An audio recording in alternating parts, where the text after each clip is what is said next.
Ay, ayan na, naaawa ako kay Rebecca, kay Rebecca pa naawa ako kay Julia. Nakakaawa, ang galing-galing ni ano, nila umarte. Naawa ako. Kawawa naman yung asawa niya, ang wad ni Rebecca. 'Di po ako yun, si ano yun, 'di si Jella yun, si Rebecca yun.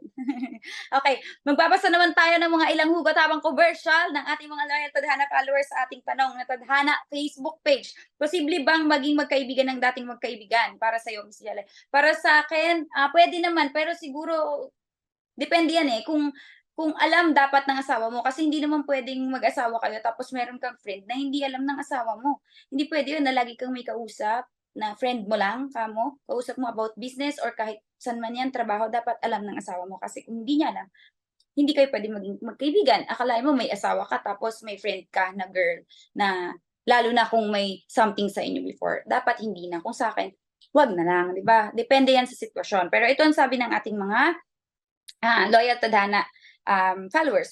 Sabi ni Cor Dafia, mas maigi na 'wag na respeto sa present niya. Yes, tama. Kung okey naman sa asawa mo, okey na, okey. Basta at least sinasabi mo, hindi ka nagsisinungaling. Yan ang sinasabi ko, 'wag sisinungaling. Kasi 'pag sinungaling ka, wala, problema yan. Wala talaga. Huwag magsisinungaling. Ayan, Maripe Nabual. Oo naman, sports lang, no hurt feelings, lalo na both sides at may kanya-kanya na kayong pinagkakabalan at masaya na kayo sa present nyo. Lesson learned na lang yon sa mga nangyari sa inyo. Yes, tama rin naman, but sinasabi ko, ang pinakamaganda yan, dapat alam ng asawa mo at hindi ka nagsisikreto. Dapat kilala niya. Tama, tama ako, di ba? Tumama ako doon. Sabi ni Maripe, nabuwal sila. Oo naman, yun na, nabasa ko na pa nakamulat. Donna E. Abril. Okay, para saan pa magkwentuhan kung anong nakaraan tapos bumabasa ng asawa, iyon mag-aaway, maghihiwalay, wag na. Past is past. Kaya nga nag-asawa kasi masaya na at kontento na sa pamilya. Binoy, yan ang sinasabi ko sa inyo.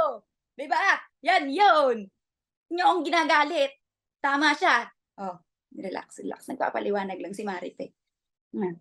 Nadadala lang si ano, si Rebecca. Nanggigigil ako kay Rebecca.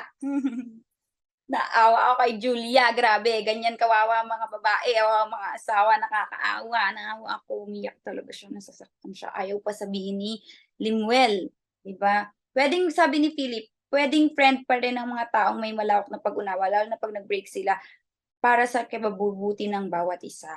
Yes, pero nga dapat alam nga hindi puwedeng may friend ka tapos hindi alam ng asawa mo. Ay, GG.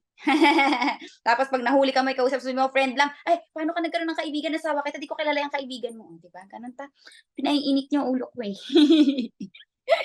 Okey, habang komersiyal pagtiyagaan niyo ako dito 'no. Ay masyadong intense, kaya ano muna tayo dito, chill-chill lang tayo dito. Intense kasi yung palabas masyado.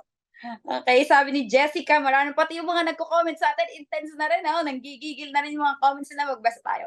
Sabi ni Jessica Maranyon, "Para sa akin kung ako mas okey yung maging friend kasi may pinagsabahan, be matured na lang."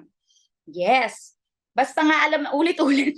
May pinaglalaban talaga. Basta nga dapat alam nga kasi dapat ng mga asawa niyo hindi kayo nagsisinungaling. Hindi katulad ni Limuel, pinapaamin na siya, hindi pa siya umamin. Nanggigigil ako sa'yo, Limuel, eh. Kaya nasapok-sapok ka ni Rebecca nung part 1, eh. Kaya sa mga hindi pa nakakanood ng part 1 sa GMA Tadhana nandun. Okey, nood kayo dun. Sabi ni Emmanuel, "Sus, hindi na." May sus talaga siya, igigigil niya si Emmanuel Ignacio, eh. "Ang pangit na nakaraan kinakalimutan at hindi na inaalala pa." Boom! Yun ang sabi ni paring Emmanuel Ignacio, lagot kayo. Ayan, read shoutouts, may 1 minute pa tayo bago tayo mag-air ulit.